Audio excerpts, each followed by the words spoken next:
नमस्ते, सदा वत्सलीम, मातृभूमि, जय हिंद। दोस्तों स्वागत है आप सबका टेक्निकल अस्ट में। शुरू करते हैं आज के डिफेंस अपडेट्स को। दोस्तों भारत ने आज Pinaka MK1 enhance rocket system का और Pinaka aerial denial munition rocket system का पोखरण रेंज में सफल परीक्षण किया है। DRDO ने कहा कि अलग अलग रेंज और युद्ध क्षमताओं के साथ कुल 24 रॉकेटों का परीक्षण किया गया है। दोस्तों पिनाका MK1 एक अपग्रेडेड रॉकेट प्रणाली है जिसका पहले कई बार परीक्षण किया जा चुका है। इस रॉकेट को DRDO के द्वारा बनाई गई प्रणालियों पर तैयार किया गया है। पिनाका MK1 रॉकेट प्रणाली की मारक क्षमता लगभग 45 किलोमीटर है, वहीं पिनाका 2 रॉकेट सिस्टम की मारक क्षमता 60 किलोमीटर है। आपको बता दें कि जब हमारा चीन के साथ तनाव काफी ज्यादा बढ़ गया था पूर्वी लद्दाख में और LAC पर, ऐसे में भारत ने इन स्वदेशी प्रणालियों को वहां पर भी तैनात कर दिया था। जैसे कि आप सभी को मालूम है कि इसका नाम भगवान शिव के धनुष पिनाक के नाम पर रखा गया है। यह मल्टी बैरल रॉकेट लॉन्चर प्रणाली है। Pinaka MK1 enhance rocket system शुरुआती पिनाका का अपग्रेड वर्जन है। इस रॉकेट प्रणाली ने सेना को जमीन पर घातक हमले करने का विकल्प दिया है। यह मल्टी बैरल लॉन्चर महज 44 सेकंड में 72 रॉकेट्स दागने की क्षमता रखता है। हालांकि दोस्तों भारत को इसकी रेंज को और बढ़ाना होगा क्योंकि हमारे दुश्मन चाइना के पास इससे भी अधिक लंबी दूरी के रॉकेट लॉन्चर सिस्टम्स है। दोस्तों पाकिस्तान में भले ही राजनीतिक उठक पटक चल रही है, लेकिन ऐसे में उसने शाहीन 3 मिसाइल का परीक्षण किया है। शाहीन 3 जो कि लंबी दूरी की सतह से सतह पर मार करने वाली बैलिस्टिक मिसाइल है। इसकी रेंज 2750 किलोमीटर है। पाकिस्तान का कहना है कि शाहीन 3 मिसाइल भारत के नॉर्थ ईस्ट राज्यों और अरुणाचल प्रदेश से लेकर निकोबार द्वीप तक को निशाना बना सकती है। पाकिस्तान अपनी जनता को खुश करने के लिए इस तरीके का बयान देता है कि वाकई में पाकिस्तान जैसे कि दुनिया का सबसे ताकतवर देश होगा, लेकिन पाकिस्तान हर बार ये बात भूल जाता है कि सामने उसका जन्मदाता भारत खड़ा है। खैर दोस्तों भारत को कोई फर्क नहीं पड़ता। अगली अपडेट ब्रह्मोस मिसाइल को लेकर आ रही है। दोस्तों फिलीपींस और भारत के बीच ब्रह्मोस की डील तो हो चुकी है और फिलीपींस अब भारत से ये मिसाइल सिस्टम लेने को तैयार हो चुका है। और इसी महीने फिलीपींस ने अपनी एक नई anti ship cruise missile battalion को एक्टिव किया है। अब ये बताया जा रहा है कि फिलीपींस के ये सैन्यकर्मी जुलाई और अगस्त के बीच भारत आना शुरू हो जाएंगे और यहाँ पर इनको BrahMos supersonic cruise missile system को ऑपरेट करना सिखाया जाएगा। दोस्तों ब्रह्मोस एरोस्पेस इस एंटी शिप मिसाइल सिस्टम के लिए बेस सेटअप करने में फिलीपींस सेना की मदद भी कर रही है और ये भी कहा जा रहा है कि ब्रह्मोस मिसाइल सिस्टम का पहला सेट अगले 18 महीनों के बाद मनीला पहुंच जाएगा और इसी साल जुलाई अगस्त के बीच सैन्यकर्मी मिसाइल सिस्टम की ट्रेनिंग के लिए भारत आना शुरू हो जाएंगे। BSF के महानिदेशक पंकज कुमार जी ने कहा कि BSF सीमा पर मौजूदा चुनौतियों से निपट रही है और ऐसे में BSF के सभी मोर्चों पर धीरे धीरे आधुनिकीकरण हो रहा है और साथ ही सीमा सुरक्षा बल यानी कि BSF ने ड्रोन के संचालन से लेकर तोपखाने के इस्तेमाल तक विभिन्न क्षेत्रों में काफी अच्छा प्रदर्शन किया है। यही नहीं, इसके अलावा BSF के कर्मियों को आतंकवाद विरोधी, साइबर सुरक्षा और कमांडो प्रशिक्षण प्रदान भी किया जा रहा है। दोस्तों भारत ने अभी हाल ही में एक तीसरी पॉजिटिव लिस्ट जारी की थी हथियारों को लेकर, जिसमें कि लाइट टैंक भी शामिल है। बता दें कि इस योजना को 2022 से 2027 के बीच पूरा करना है और ऐसे में लाइट टैंक के क्षेत्र में लार्सन एंड टूब्रो को एक बड़ा फायदा मिला है क्योंकि ये पहले से ही लाइट टैंक प्रोटोटाइप का निर्माण शुरू कर चुके हैं, जिसका प्रोटोटाइप 2023 तक सामने भी आ जाएगा। बता दें कि लार्सन एंड टूब्रो और DRDO की CVRD संयुक्त रूप से 30 से 35 टन के लाइट टैंक को बना रहे हैं, जिसे कि हजीरा में बनाया जा रहा है और ये मेक आई और गवर्नमेंट फंड प्रोजेक्ट कैटेगरी के तहत आता है और इस लाइट टैंक को उच्च ऊंचाई में ऑपरेट करने के लिए डिजाइन किया जा रहा है। कल के डिफेंस अपडेट में मैंने बताया था कि यूक्रेन संकट के बीच अब भारत अपने स्वदेशी हथियारों पर ज्यादा ध्यान दे रहा है और ऐसे में अब रक्षा क्षेत्र की जो घरेलू कंपनियां हैं उनको बढ़ावा देने के लिए केंद्रीय रक्षा मंत्री ने बड़ा फैसला किया। उन्होंने कहा कि घरेलू पूंजी खरीद और अधिग्रहण बजट का 25% हिस्सा घरेलू निजी उद्योग के लिए निर्धारित किया जाएगा, जो कि करीबन 21,139.47 करोड़ रुपए होगा। सरकार का यह कदम रक्षा उत्पादन के क्षेत्र में काम कर रही जो निजी कंपनियां हैं, इसके अलावा MSMEs और स्टार्टअप को बढ़ावा देने के तौर पर देखा जा रहा है। दोस्तों ये फैसला तब आया है जब हाल ही में रक्षा मंत्रालय ने 101 सैन्य साजो सामान और हथियारों के आयात की रोक पर तीसरी लिस्ट को जारी किया था। दोस्तों इस पूरे के पूरे कॉन्सेप्ट का मतलब यही है कि हथियार के क्षेत्र में आत्मनिर्भर बनना और किसी भी देश पर अपनी निर्भरता को कम कर देना, इसके अलावा अपने हथियारों का एक्सपोर्ट करना भी इसमें शामिल है। दोस्तों यहाँ तक डिफेंस अपडेट्स पसंद आई हो तो वीडियो को लाइक जरूर कीजिएगा। दोस्तों लगातार भारत अब हथियार वाले ड्रोन्स पर काम कर रहा है और ऐसे में अब एरोनॉटिकल डेवलपमेंट एस्टेब्लिशमेंट ने 4 आर्चर आर्म UAV का फैब्रिकेशन शुरू कर दिया है और अब इनके कई टेस्ट किए जाने बाकी है। उसके बाद इसे भारतीय सेना को यूजर ट्रायल्स के लिए दे दिया जाएगा। आपको बता दें कि एरोनॉटिकल डेवलपमेंट एस्टेब्लिशमेंट ने आर्चर आर्म्ड UAV के लिए ग्राउंड कंट्रोल स्टेशन का भी ऑर्डर कर रही है। इसके अलावा यह भी कहा गया है कि रुस्तम 2 पर भी काम पूरा हो गया है और अब इसका स्केल प्रोडक्शन किया जाएगा।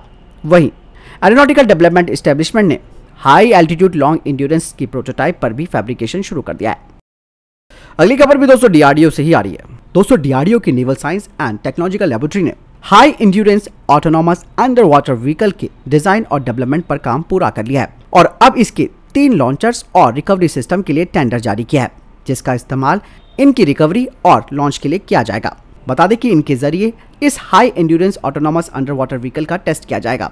जानकारी के लिए मैं आपको बताना चाहूंगा कि इस अंडर वाटर व्हीकल की जो लेंथ है वो है 10 मीटर, इसका डायमीटर है 1000 mm का और इसका वजन है 6500 किलोग्राम का।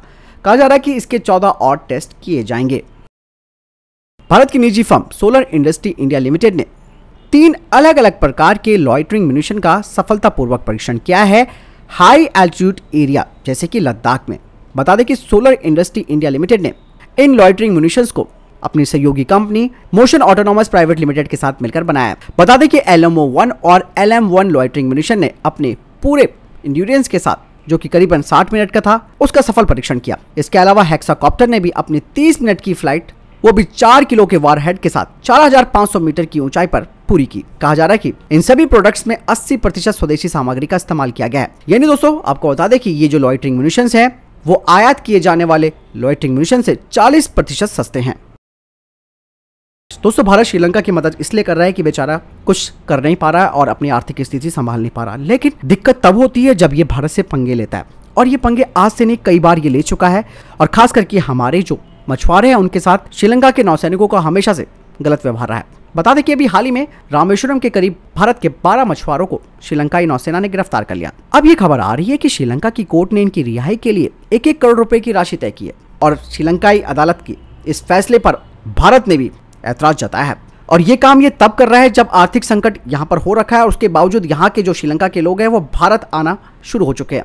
दोस्तों ये मुद्दा बिल्कुल भी सहने लायक नहीं है कि मछुआरों की रिहाई के लिए और प्रत्येक मछुआरे के लिए 1 करोड़ रुपए की रकम तय किया जाना, ये श्रीलंका की सरकार और श्रीलंका की अदालत पर बहुत बड़ा प्रश्न चिन्ह लगता है।